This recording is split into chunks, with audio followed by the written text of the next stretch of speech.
Recentemente, uma discussão tomou conta da internet: o futuro de Nami em One Piece. Tudo começou quando alguém comentou que, se o anime terminasse com Nami casada e grávida, ele simplesmente se enterraria vivo. A frase viralizou e o debate pegou fogo. Mas no meio de toda essa confusão, algo me chamou a atenção. Pensando bem, a trajetória da Nami é uma das mais curiosas de One Piece. Ela começou como uma jovem sonhadora, apaixonada pela liberdade, determinada a viajar o mundo inteiro e desenhar o mapa completo do planeta. Mas com o passar dos anos, essa mesma Nami foi se transformando, deixando de ser apenas uma aventureira para se tornar uma figura quase maternal. Depois do time skip, as histórias em que ela se envolve giram muito mais em torno de laços protetores com crianças do que do próprio sonho de cartografia. E o mais curioso, ela praticamente não fala mais sobre esse sonho. Mas isso não é algo ruim, é o resultado de uma mudança de propósito. E é exatamente isso que eu quero analisar aqui: como essa transformação aconteceu e por que Oda decidiu seguir esse caminho. Lá no início, logo após se libertar do domínio de Arlong, Nami passou por um ponto de virada. A partir daí, Oda começou a usá-la para representar o impacto da liberdade compartilhada, não só conquistá-la, mas também inspirar outras mulheres a encontrarem a delas. E isso fica claro quando olhamos para as personagens femininas que cruzam o caminho da Nami antes do time skip. Todas essas relações têm algo em comum: um elo de irmandade. O primeiro e mais marcante exemplo é Vivi em Alabasta. Desde o começo, Nami sempre mostrou empatia por diferentes pessoas que o bando encontra, mas com Vivi foi diferente. Ela não apenas entendeu a dor da princesa, ela sentiu aquilo junto com ela. Quando a guerra civil estourou e a bomba explodiu, Vivi tentou desesperadamente parar o conflito. E mesmo sem nenhuma ligação com aquele país, Nami foi quem mais se emocionou e implorou para que o grupo ajudasse a salvar o máximo de pessoas possível. Durante esse arco, Vivi acabou se tornando uma espécie de irmã para Nami, algo que ela não tinha desde que deixou Nojiko em Kokoyashi. E essa ideia de irmandade se repetiria várias vezes depois. Quando Robin entrou no bando, Nami chegou a chamá-la de irmã, no começo como brincadeira, depois de ganhar algumas joias dela. Mas com o tempo, a piada virou verdade. A relação entre as duas cresceu e se tornou um vínculo real, marcado por empatia e confiança. Curiosamente, o maior exemplo desse tipo de laço vem do arco de Thriller Bark. Lá, Nami acaba criando amizade com Lola, e até com a versão zumbi dela. Tudo começa de forma cômica, com a zumbi atacando Nami por causa de Absalom. Mas em poucos minutos, Nami transforma uma rival em aliada. As duas conversam sobre amores, planos e até sobre como fazer Absalom se casar com Lola. O mais interessante é que, mesmo depois de descobrir que Nami estava mentindo, Lola ainda arrisca tudo para salvá-la. Ela faz isso não por amor, mas por respeito e carinho. E quando Absalom fere Lola, Nami reage com um olhar frio e furioso, talvez o mais sério de toda a série, e o pune sem piedade. Logo em seguida, em Sabaody, Nami repete esse padrão com Kami. Ela se aproxima da sereia rapidamente, como sempre faz com mulheres jovens e gentis. Mas quando Kami é sequestrada, Nami mostra o quanto sente empatia por ela. Afinal, ela sabe muito bem o que é ser tratada como uma mercadoria, já que viveu sua infância como escrava de Arlong. E é por isso que podemos dizer que, antes do time skip, o papel de Nami era muito claro. Ela era a voz da empatia, sempre se conectava com as mulheres de cada arco. Vivi, Robin, Lola, Kami, oferecendo a elas o mesmo apoio e liberdade que um dia recebeu de Luffy. Tirando o amor por dinheiro, esse era o traço mais forte e reconhecível da personagem. Mas o que chama atenção é que, após o time skip, essa versão irmãzona da Nami praticamente desapareceu. Há resquícios disso aqui e ali, como na amizade com Carrot ou nas interações com Shirahoshi e Chiffon, mas o papel central dela muda completamente. O que surge em seu lugar é uma Nami maternal. A melhor prova disso aparece no arco de Punk Hazard. Quando Sandy sugere deixar as crianças presas no laboratório de Caesar, Nami responde com uma das frases mais marcantes da saga: "Você tem razão, Sandy, mas essas crianças estão chorando e pedindo ajuda. Como poderíamos simplesmente virar as costas para elas?" Essa fala define perfeitamente quem Nami se tornou depois do time skip. Toda vez que ela ganha destaque, seu papel gira em torno desse instinto protetor. E faz sentido. Afinal, Nami está amadurecendo, assumindo o papel de Belle-Mère, a mulher que um dia a salvou. Assim como Belle-Mère não ignorou o choro de uma criança em meio ao caos da guerra, Nami também não consegue ignorar nenhuma criança pedindo ajuda. Mas o mais interessante é que essa essência protetora não surgiu do nada. Ela já existia antes do time skip, mesmo que de forma discreta. O melhor exemplo é o cuidado que Nami demonstra com Iza lá em Skypiea. uma semente do que no futuro se tornaria parte fundamental da personalidade dela.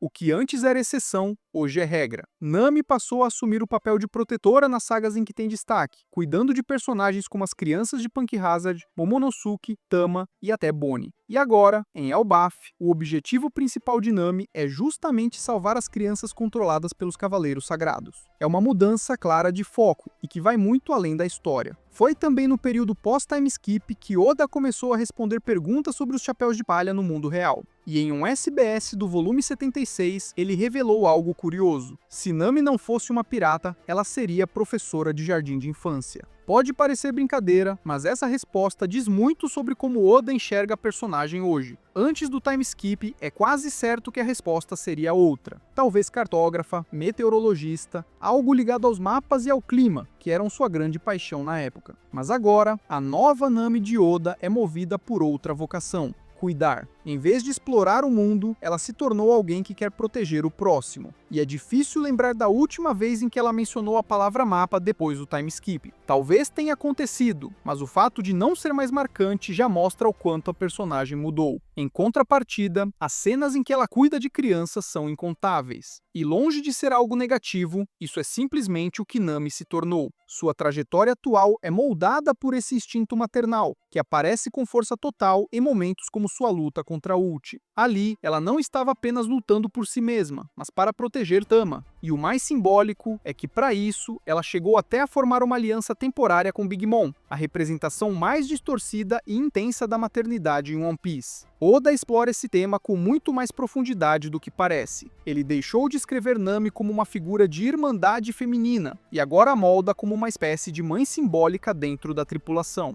Isso fica evidente quando olhamos para as personagens pós-time skip que poderiam ter assumido o papel de irmãs de Nami: Shirahoshi, Rebecca, Pudding, Hiyori. Todas elas existem, mas quase não interagem com ela. A única exceção real é Jeor e Bonnie, e mesmo assim, essa exceção só reforça a regra. Afinal, apesar de parecer uma mulher adulta, Bonnie tem apenas 12 anos em sua forma real. Ou seja, mais uma vez, Nami está no papel de cuidadora, e o motivo dessa mudança é mais simples e ao mesmo tempo mais profundo do que parece. É um reflexo direto da evolução de Eiichiro Oda como autor e como pessoa. Quando One Piece começou, Oda tinha apenas 22 anos, um jovem sonhador, exatamente como os personagens do East Blue. Naquela época, ele escrevia com a energia e a ambição de Luffy, determinado a conquistar o impossível e deixar sua marca no mundo. Mas o tempo passou. Dentro da história, os Chapéus de Palha envelheceram só 2 anos, mas Oda envelheceu quase 30. Hoje, ele tem quase a mesma idade que Gold Roger tinha quando foi executado, e isso se reflete diretamente na forma como ele escreve. Oda começou escrevendo como Luffy, impulsivo, aventureiro, cheio de sonhos, mas agora escreve como Roger, mais maduro, mais reflexivo e com uma visão paterna sobre o mundo que criou. Em outras palavras, diferentes partes de One Piece representam diferentes fases da vida de Oda. E Nami é talvez o exemplo mais claro dessa evolução. Por isso, ver Nami apenas como uma jovem de 20 anos é um erro. Sim, essa é a idade dela na história, mas na prática, ela é o reflexo de um autor de 50. Suas ações, decisões e até a maneira como protege os outros são projeções dos valores atuais de Oda. E um desses valores mais fortes, hoje, é a paternidade. E é isso, pessoal. Se você curtiu essa análise e quer ver mais vídeos como esse, não esquece de deixar o like, se inscrever no canal e ativar o sininho para não perder os próximos. Isso ajuda demais o canal a continuar crescendo. Ah, e antes de encerrar, queria agradecer de coração a todo mundo pela compreensão. Tô com um probleminha na voz no momento, então precisei usar a voz secundária do canal só para não deixar ele parado. Quem já acompanha aqui há mais tempo sabe que essa é a minha voz de suporte, que eu uso sempre que isso acontece. E se você é novo por aqui, não precisa se assustar. Logo logo eu volto com a voz principal de sempre. Valeu por ficarem até o final e nos vemos no próximo vídeo.